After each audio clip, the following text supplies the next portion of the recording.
नमस्कार विद्यार्थी मित्रांनो, या व्हिडिओमध्ये या तासिकेमध्ये आपण पहिल्या युनिटवरचा 28वा नंबरचा उदाहरण घेऊया. कॉस्टशीट आणि टेंडर या युनिटवरचा आपण 27वा तर उदाहरण आपला झालेला आहे. आता या व्हिडिओमध्ये आपण 28व्या क्रमांकाचं उदाहरण घेऊया. उदाहरण मी तुम्हाला ग्रुपवर पाठवलेलं आहे, पण एकदा तुम्हाला समजून सांगतो आहे.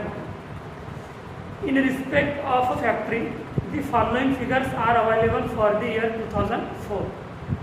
Cost of material 3 lakh, wages 2,50,000, factory overhead 1,50,000, administrative charges 1,68,000, selling expenses 1,12,000, distribution charges 70,000, profit 20% on total cost. Profit चा रेट तुम्हाला दिलेला आहे total कॉस्टवर. A work order has been extracted in 2005 and the following expenses have incurred. तुम्हाला tender संदर्भात खालीलप्रमाणे माहिती दिली आहे बघा. मटेरियल 16,000 आणि वेजेस 10,000. अदर इन्फॉर्मेशनमध्ये बघा. ॲझ्युमिंग that in 2005 the rates of factory overhead have gone up by 20%. म्हणजेच गॉन अप बाय म्हणत आहे. फॅक्टरी ओव्हरहेड तुम्हाला 20% विचारलेला आहे, तर तो तुम्हाला 20% इन्क्रीज करावा लागेल फॅक्टरी ओव्हरहेड. फॅक्टरी ओव्हरहेडचा डायरेक्ट संबंध कशाशी येतो आहे? वेजेसशी येतो. आपण जे काही पर्सेंटेज कॅल्क्युलेशन करतो आहे फॅक्टरी ओव्हरहेड संदर्भातले, ते वेजेसच्याच वर आपण पर्सेंटेज कॅल्क्युलेशन करतो आहे. आणि फॅक्टरी ओव्हरहेडचा ऑलरेडी तुम्हाला 20% दिलेला आहे, तर तो कशावर इन्क्रीज करायचा आहे हे तुम्हाला सांगतो आहे. ते म्हणजे वेजेस. जो काही वेजेस असेल त्याच्यावर 20% आपल्याला इन्क्रीज करायचं आहे. Gone up by 20%. नंतर distribution charges have gone down by. Distribution charges have gone down by 10%. Distribution charges हा सेलिंगच्या संबंधात खर्च आहे. सेलिंग अँड डिस्ट्रीब्युशन एक्सपेन्सेस त्याच्यामधला हा डिस्ट्रीब्युशन चार्जेस दिलेला आहे. डाऊन करायचा आहे म्हणजे कमी करावायचा आहे 10%. नंतर ॲडमिनिस्ट्रेटिव्ह चार्जेस आर ₹8,964. तुम्हाला ऑलरेडी ॲडमिनिस्ट्रेटिव्ह चार्जेस दिलेला आहे 8,964. And selling charges are ₹5,976. आणि सेलिंग चार्जेस ऑलरेडी तुम्हाला दिलेला आहे 5,976. सेलिंग चार्जेस तुम्हाला दिलेला आहे 5,976.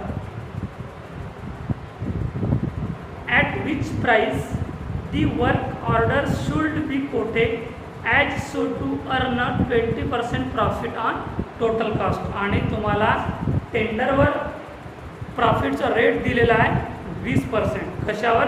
टोटल कॉस्टवर. शेवटचा पॅरा दिलेला आहे factory overhead has based on direct wedges and distribution charges on factory cost. या संदर्भात मी या व्हिडिओत आधीच बोललो आहे की फॅक्टरी ओव्हरहेडचा संबंध हा वेजेससोबत येतो आहे.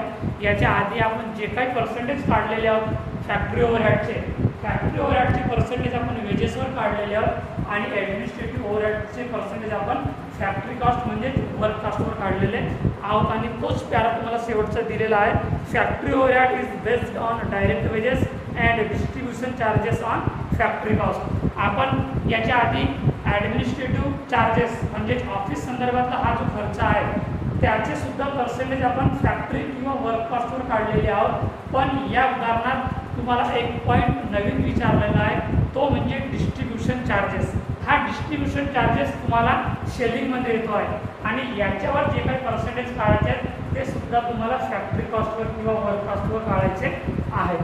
तर आपण सुरुवात करूया उत्तराची. मी तुम्हाला उदाहरण चांगल्या पद्धतीने समजावून सांगितलं आहे. आपलं माध्यम मराठी असल्यामुळे तुम्हाला मराठीत सुद्धा सांगितलं आहे. तर या उदाहरणात सुद्धा तुम्हाला युनिट्स दिलेले नाही आहेत. टेंडरवरचे युनिट्स दिलेले नाही आहेत आणि कॉस्टशीटवरचे सुद्धा युनिट्स दिलेले नाही आहेत. आणि याला आपण सोप्या पद्धतीने सॉल्व करूया. आपण ज्या मेथडनी याच्या आधीची जे काही उदाहरण सॉल्व केलेले आहोत ते अगदी सोप्या भाषेत सॉल्व केलेले आहोत आणि याच्यानंतरचे युनिट्स किंवा याच्यानंतरचे प्रॉब्लेमसुद्धा आपण अगदी सोप्या भाषेत सॉल्व करण्याचा प्रयत्न करूया, जेणेकरून तुम्हाला पूर्ण उदाहरण आणि पूर्ण सिलेबस समजेल.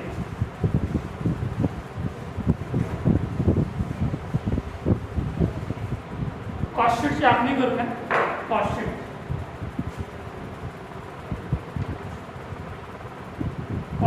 याच्यात काय प्रोडक्शन युनिट्स तुम्हाला दिलेले नाही आहेत, म्हणून युनिट्स दिलेले नसल्यामुळे तुम्हाला पर युनिटचा कॉलम तयार करण्याची गरज नाही. मात्र कॉस्ट शीटमध्ये 2 कॉलम तयार करणे आवश्यक आहे, कंपल्सरी आहे. कारण की कच्ची रक्कम आणि पक्की रक्कम. पहिलं पॉईंट येतं कन्झ्युमर मटेरियल, म्हणून लिहायचं. मी ही लाईन मिटवतो आहे कारण की जागा खाली अपुरी पडतो आहे, तर तुम्हाला फॉर्मॅट तर पाठांतर झालेलंच आहे. काय करायचं आहे तर पहिलं पॉईंट राहतो कन्झ्युमर मटेरियल. कन्झ्युमर मटेरियल याच्यात काय दिलेलं आहे बघा, कॉस्ट ऑफ मटेरियल आणि wedges. Cost of material, cost of material दिलेला आहे 3 लाख. 3 लाख याची टोटल तुम्ही इथे करा 3 लाख. तर 3 लाख हा काय राहणार आहे, कन्झ्युम्ड मटेरियल. कन्झ्युम्ड मटेरियल याच्यात प्लस काय होत आहे, वेजेस. वेजेस तुम्हाला दिलेला आहे 2,50,000. 2,50,000 याची टोटल 3 लाख आणि 2,50,000 5,50,000 काय राहणार आहे तुमचा प्राईम कॉस्ट. 5,50,000 काय राहणार आहे प्राईम कॉस्ट. नंतर प्राईम कॉस्ट नंतर कोणता पॉईंट येतो आपला, factory overhead plus factory overhead. Factory overhead या संदर्भात काय म्हटलेलं आहे, फॅक्टरी ओव्हरहेड 1,50,000. Factory overhead 1,50,000. एकच खर्च दिलेला आहे 1,50,000. अजून दिलेला आहे का, नाही. आता याची टोटल करा 5,50,000 तर ती 1,50,000 म्हणजे तुझी 7 लाख. 7 लाख काय राहणार आहे, हा फॅक्टरी किंवा वर्क कॉस्ट. फॅक्टरी किंवा वर्क कॉस्ट. फॅक्टरी कॉस्ट नंतर आपण पॉईंट येतो आहे office overhead plus office overhead. Office overhead या संदर्भात तुला उदाहरण काय दिलेलं आहे, administrative charges 1,68,000.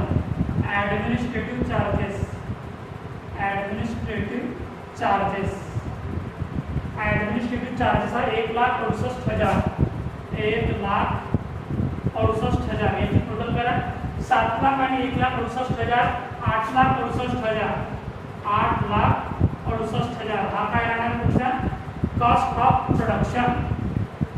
Cost of production. Cost of production नंतर आपला पॉईंट येतो आहे selling and distribution expenses. Selling and distribution, selling and distribution expenses या संदर्भात विचारलेला आहे. Selling expenses 1,12,000. सेलिंग एक्सपेन्सेस 1,12,000 आणि distribution charges 70,000. Distribution charges, distribution charges 70,000 म्हणजे किती होईल याची टोटल 1,12,000 प्लस 70,000 1,82,000. 1,82,000 त्याची टोटल करा 8,68,000.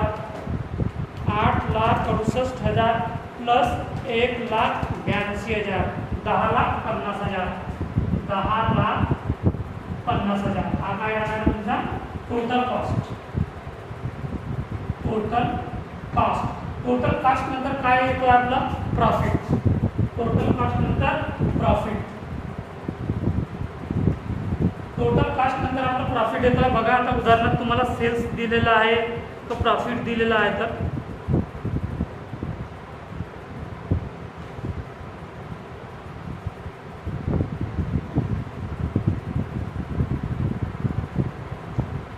डिस्ट्रीब्युशन चार्जेसच्या खाली लगेच दिलेला आहे profit 20% on total cost. Profit 20% on total cost. तर इथे लिहायचं profit 20% on total cost. Total caste किती आहे? 10,50,000 गुणिला 20% भागिला 100. 10,50,000चे 20% काढा. 10,50,000 गुणिला 20 भागिला 100, 2,10,000. तर किती निघालेला आहे प्रॉफिट? 2,10,000. हे बघा, याच्यात 2 पॉईंट्स अत्यंत महत्त्वाचे आहेत. जर तुम्हाला अशा प्रकारे जर पॉईंट विचारला असेल, profit 20% on total cost, profit 20% on total cost, तर त्याच्यावर मात्र आपल्याला पर्सेंटेज मायनस करायची गरज नाही. म्हणजे जो काही पर्सेंटेज दिलेला राहील तोच पर्सेंटेज घेऊन भागीला 100 करायचा आहे. आणि दुसरा पॉईंट म्हणजे तुम्हाला असं जर विचारलं असेल, profit 20% on selling price, total cost आणि सेलिंग प्राइस याच्यामध्ये फरक आहे. जर तुम्हाला सेलिंग प्राइसवर प्रॉफिटचा रेट विचारलेला असेल तर त्याच्यामधून मात्र जो काही पर्सेंटेज विचारला असेल तो या 100 मायनस करावा लागेल. कळली आहे बाब? याच्यावर ऑलरेडी विचारलेलं आहे की प्रॉफिट 20% ऑन टोटल कॉस्ट म्हणजे 10,50,000 गुणिला 20 भागिला 100. जर हाच पॉईंट असं जर विचारलं असतं की प्रॉफिट 20% ऑन सेलिंग प्राइस, तर मात्र त्याच्यात किती अंशी आले असते.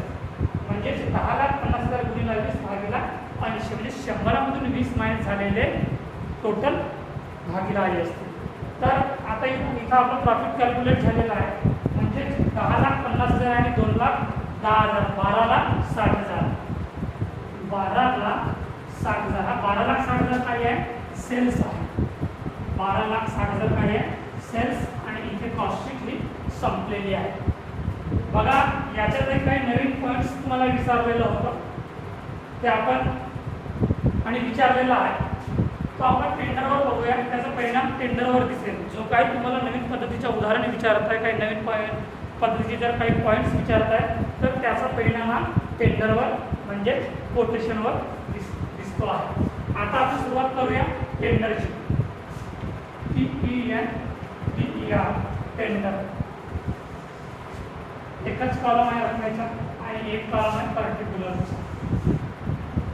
याच्यात काय विचारलेलं आहे? A work order has been extracted in 2005 and the following expenses have incurred. Material आहे 16,000. मटेरियल दिलेलं आहे 16,000. मटेरियल आहे 16,000 आणि वेजेस किती दिलेला आहे? वेजेस आहे 10,000. वेजेस 10,000 म्हणजे याची टोटल किती झाली? 26,000. आणि या 26,000 काय झालेला आहे? प्राईम कॉस्ट झालेला आहे. Prime cost. याच्यानंतर factory overhead.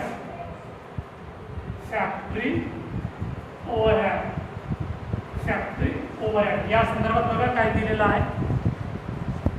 Assuming that in 2005 the rates of factory overhead have gone up by 20%. म्हणजे फॅक्टरी ओव्हरहेड ऑलरेडी तुम्हाला 20% दिलेला आहे आणि तो इन्क्रीज करायचा आहे वेजेसवर. 20% इन्क्रीज करायचा आहे वेजेसवर. 20% gone up by 2 wages किंवा increase to 20% to wages. Wages किती दिलेला आहे? 10,000. आधी आपल्याला पर्सेंटेज कॅल्क्युलेशन करावं लागते. बरोबर आहे की नेमकी काय स्थिती आहे. वेजेस याच्या आधी म्हणजे गॉन अप बाय ऑलरेडी तुम्हाला इन्क्रीज करायचं आहे 20%. तर आधी इथं तर 20% दिलेलंच आहे, हे इन्क्रीज करायचे आहे. पण प्रत्यक्षात वेजेस किती आहे हे आधी आपल्याला काढावं लागेल. आणि आपण जे काही पर्सेंटेज कॅल्क्युलेशन करतो आहे ते कॉस्ट शीटच्या आधारावरच पर्सेंटेज कॅल्क्युलेशन करतो आहे. फॅक्टरी ओव्हरहेड बघा, फॅक्टरी ओव्हरहेड दिलेलं आहे 1,50,000. 1,50,000 म्हणजे फॉर्म्युला तुम्हाला लिहितो आहे की factory overhead upon wedges into 100. Factory overhead किती आहे? 1,50,000. 1,50,000 गुणिला 100 भागीला वेजेस किती आहे? वेजेस आहे 2,50,000. 2,50,000 याचा पर्सेंटेज किती निघेल? 1,50,000 गुणिले 100 भागिले 2,50,000 किती पर्सेंटेज निघालेले आहे इज इक्वल टू 60%. आता हे 60% आपल्याला या वेजेसवर राखायचे आहेत आणि त्या 60% मध्ये 20% इन्क्रीज करायचा. 60% निघालेले आहे म्हणजे आपल्याला आता कॅल्क्युलेशन करायचे वेजेस. वेजेस आहे 10,000. 10,000 गुणिले 60% भागिले 100. 10,000 चे 60% किती होणार आहे 6,000. म्हणजे इथे येणार आहे 6,000 आलेले आहे. 6,000 प्लस तुम्ही इथे लिहा डायरेक्ट 6,000 प्लस 20% इन्क्रीज. म्हणजे 6,000 चे 20% काढा. 6,000 गुणिले 20% भागिले 100. 6,000 चे 20% किती होतील 1,200. ते इथे येते 1,200. आता हा पॉईंट तुमचा कॅल्क्युलेशन झालेला आहे. तुम्हाला उदाहरणार्थ पर्सेंटेज ऑलरेडी दिलेले आहे पण त्याच्या व्यतिरिक्त तुम्हाला 20% अजून इन्क्रीज करायचे आहे. यासाठी आपल्याला एक्झॅक्टली वेजेस किती आहे, वेजेसचा रेट किती आहे हे आधी आपल्याला माहिती करून घ्यावं लागेल आणि त्याच्यावर 20% आपल्याला इन्क्रीज करावं लागेल. आणि फॅक्टरी ओव्हरहेड संदर्भात किंवा ऑफिस ओव्हरहेड संदर्भात किंवा सेलिंग अँड डिस्ट्रीब्युशन एक्सपेन्सेस संदर्भात जर आपल्याला पर्सेंटेज कॅल्क्युलेशन करावं असतील तर ती कॉस्ट शीट शिवाय आपले पर्सेंटेज कॅल्क्युलेशन होणार नाही. 20% gone up by two wedges म्हणजे आपल्याला 20% वेजेसवर इन्क्रीज करायचे आहे.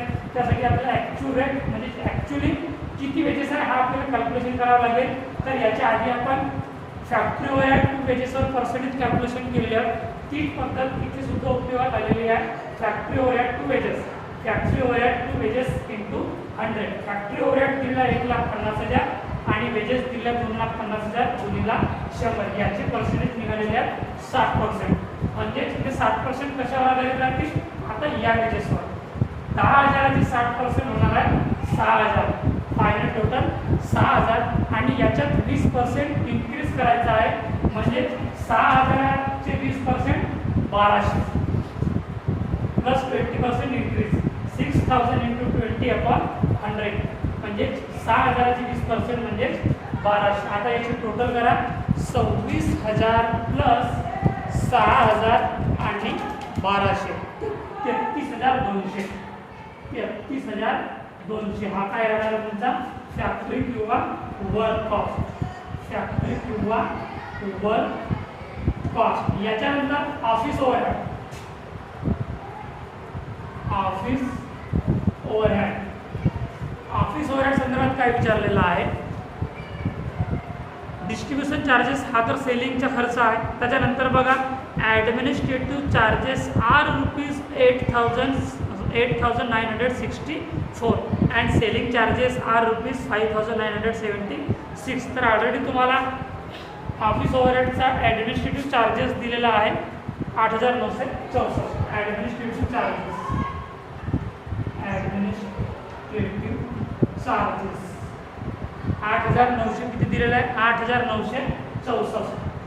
8,964. आता याची टोटल करा 33,200 प्लस 8,964 टोटल आहे 42,164. 42,164 हा काय येणार आहे cost of production. Cost of production. याच्यानंतर येतो आहे selling and distribution expenses. Selling and distribution expenses. त्याच्यानंतर तुम्हाला बघा शेवटचा पॉईंट दिलेला आहे distribution charges have gone down म्हणजेच कमी करायचं आहे 10%. Administrative charges are ₹8,964. तो ऑलरेडी आपला आलेला आहे उत्तरामध्ये, त्याचं कॅल्क्युलेशन झालेलं आहे. And selling charges are ₹5,976. Selling charges, selling charges 5,900 किती आहे 5,976. इथेच लिहितो आहे 5,976. याच्यानंतर काय म्हटलेलं आहे down by 10% distribution charges. Distribution charges down म्हणजेच कमी करायचं आहे 10%, पण त्याच्यासाठी आपल्याला आधी फॅक्टरी ओव्हरहेड सारखंच सेम पद्धत उपयोगात आणावं लागेल. म्हणजे ॲक्च्युली किती पर्सेंट आपल्याला कॅल्क्युलेशन करायचे आहे आणि त्या जी काही रक्कम निघेल त्याच्यावर 10% आपल्याला कमी करायचं आहे. तर शेवटच्या लाईनमध्ये तुम्हाला विचारलेलं आहे distribution charges to factory cost. आधी तुमचे पर्सेंटेज कॅल्क्युलेशन होती या पद्धतीने, म्हणजेच डिस्ट्रीब्युशन चार्जेस गुणिला 100 भागिला फॅक्टरी कॉस्ट. डिस्ट्रीब्युशन चार्जेस तुम्हाला दिलेला आहे कॉस्टशीटवर. डिस्ट्रीब्युशन चार्जेस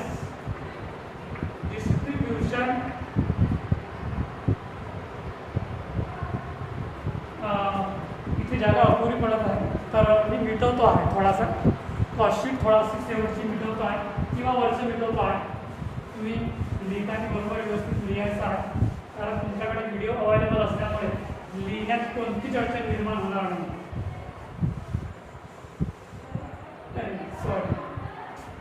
फॅक्टरी कॉस्ट दिलेला आहे, फॅक्टरी कॉस्ट मिटलेला तरी मी बघून घेतो फॅक्टरी कॉस्ट आहे. इथून कंटिन्यू घेतो आहे. Administrative charges,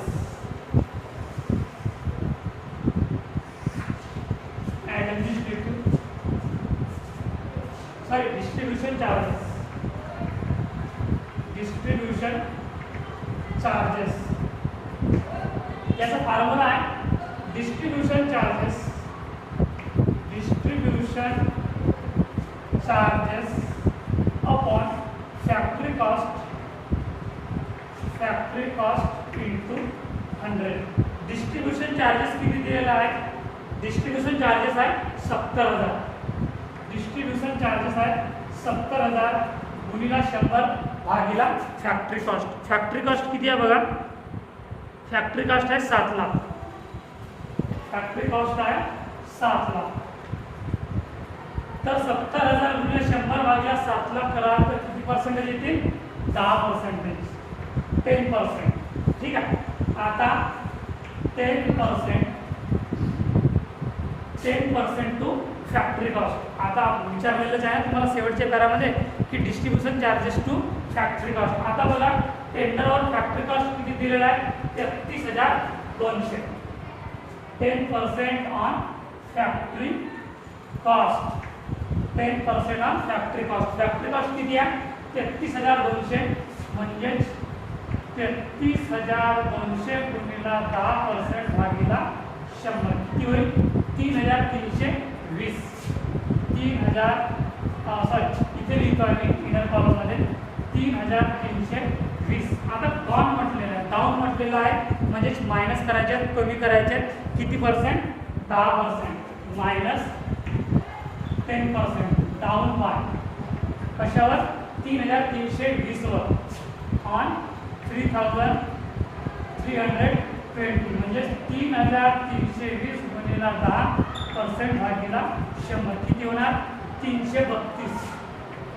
332. आता 3,320 मधून 332 करा. 3,320 मायनस 332 तर 2,988 आणि फायनल टोटल आहे 2,988. आता याची टोटल करा. 42,164 प्लस 5,976. 42,164 प्लस 5,976 आणि 2,988 किती आलेला आहे? 51,128. 51,128 हा काय राहणार आहे तुमचा टोटल कॉस्ट. टोटल कॉस्ट जरा खूप महत्त्वाचा आहे. हे जे 2 पॉईंट्स तुम्हाला विचारलेलं आहे हे अत्यंत महत्त्वाचे पॉईंट्स आहेत. याच्या आधी आपलं असे पॉईंट्स झालेले आहेत पण एक्झॅक्टली अशा प्रकारे माहिती विचारलेली नव्हती. याच्यात वेगळ्या प्रकारची माहिती विचारलेली आहे, कारण याच्या आधी फॅक्टरी ओव्हरहेड आणि ॲडमिनिस्ट्रेटिव्ह ओव्हरहेड संदर्भात पर्सेंटेज दिलेले नव्हते आणि पर्सेंटेज आपल्याला काढावं लागले. पण याच्यात ऑलरेडी पर्सेंटेज दिलेले आहेत, पण ॲक्च्युली कशावर आपल्याला इन्क्रीज करायचं आहे आणि डिस्क्रीट करायचं आहे हे याच्यात आपण शिकलेले आहोत. याच्यानंतर काय येणार आहे? टोटल कॉस्ट नंतर येतो आहे आपलं प्रॉफिट. टोटल कॉस्ट नंतर येतो आपला प्रॉफिट. प्रॉफिट संदर्भात काय म्हटलेलं आहे बघा.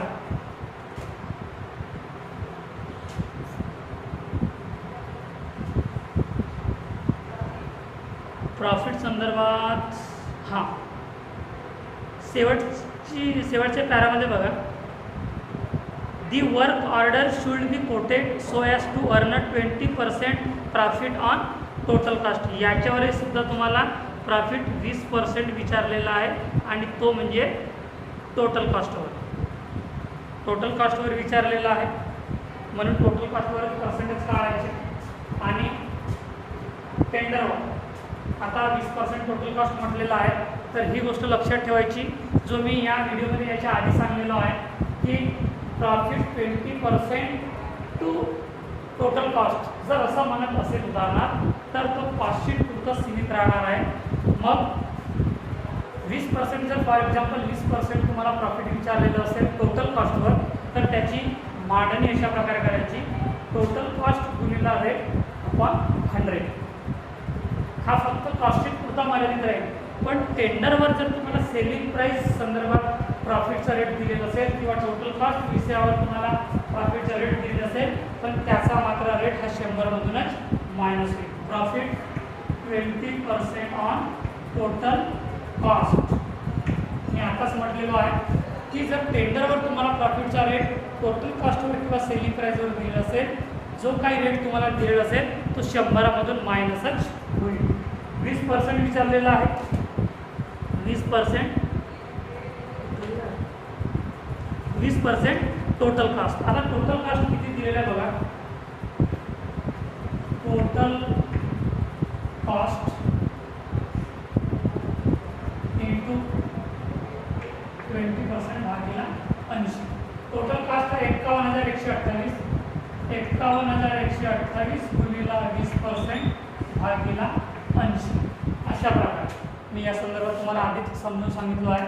51,228 गुणिला 20 भागिला 80, 12,782. प्रॉफिट किती निघेल, एक सेकंड 51,128 गुणिला 20 भागिला 100. सॉरी, एक मिस्टेक आहे, पुस्तकात मिस्टेक आहे. सांगतो आहे तुम्हाला, जो विचारलेला आहे 20% profit on total cost on selling price. Total cost आणि सेलिंग प्राईस हे दोन्ही पॉईंट्स वेगवेगळे आहेत. जर तुम्हाला 20% प्रॉफिट विचारलं असेल टोटल कॉस्टवर, म्हणजेच for example profit 20% on total cost असं जर विचारलं असेल, तर टोटल कॉस्टवर पर्सेंटेज काढायचे, पण मात्र 100 मधून तो पर्सेंटेजचा रेट मायनस करायचं नाही. पण तोच प्रॉफिट जर सेलिंग प्राईसवर विचारत असेल, for example profit 20% on selling price, तर जो काही 20% प्रॉफिटचा रेट विचारलेला आहे तो मात्र 100 मधून मायनस करावा लागेल. मग तो कॉस्टशीटवर असो किंवा टेंडरवर असो. या उदाहरणात थोडी मिस्टेक आहे, त्याच्यात विचारलेला आहे टोटल कॉस्ट, पण तो टोटल कॉस्ट नसून सेलिंग कॉस्ट आहे. सॉरी, तो कुठं विचारलेला आहे, earn profit on total cost. Question marks दिलेला आहे, म्हणजे याचा पण पर्सेंटेज तसाच कॅल्क्युलेशन होईल जसा पर्सेंटेज आपण सेलिंग अँड डिस्ट्रीब्युशनमध्ये काढलेले आहोत. म्हणजे प्रॉफिट 20% ऑन टोटल कॉस्ट, म्हणजे टोटल कॉस्ट गुणिला 20% भागिला 100, गुणिला 20 भागिला 100. टोटल कॉस्ट किती आहे, 51,128 गुणिला 20% भागिला 100. म्हणजे 51,128 चे 20% किती होणार आहेत बघा, 10,225.6 म्हणजे 10,226. 10,226. आता याची टोटल करा, 51,128 प्लस 10,226 61,354. 61,354 हा काय राहणार तुमचा सेलिंग प्राइस.